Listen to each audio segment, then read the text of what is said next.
miti anaaf kan nama lusila kanatti namiite ammame eenyuun na hila daanduma kaleessa jaalalaan waliin irra dhufne har'a si gaggeessatan kunoo ittiin adda jinne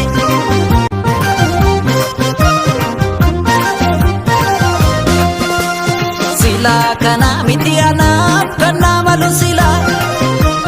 kanatti namiite ammame eenyuun na hila daanduma kaleessa jaalalaan waliin irra dhufne har'a si gaggeessatan kunoo ittiin adda jinne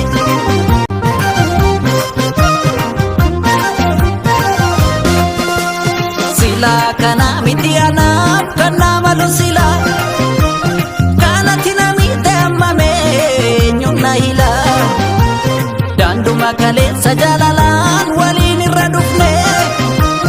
har'a si gaggeessatan kunoo ittiin adda jinne